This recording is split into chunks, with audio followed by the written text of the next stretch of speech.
కొన్నిసార్లు మనం అడిగిన ఇవ్వడు ఆయన.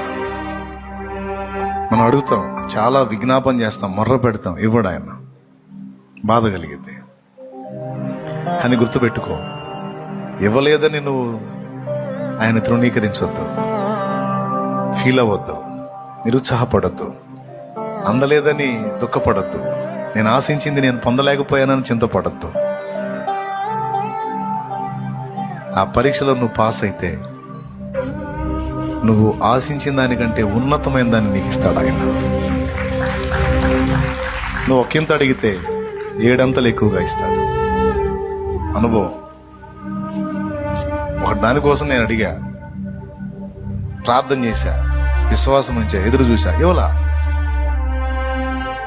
మిస్ అయిపోయింది, నా కళ్ళ ముందే మిస్ అయిపోయింది. బాధపడ్డా, దేవా నాకు ఎందుకు ఇవ్వలేదు నువ్వు నాయనా, ప్రార్థన చేశా కదా అని కొంచెం ఫీల్ అయ్యా.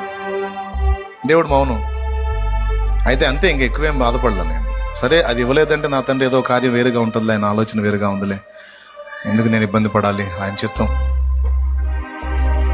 అనుకున్నా. నేను ఆశించింది ఒకంత అయితే 7 అంతలు కాదు 8 అంతలు ఎక్కువగా ఇచ్చాడు నాకు. అది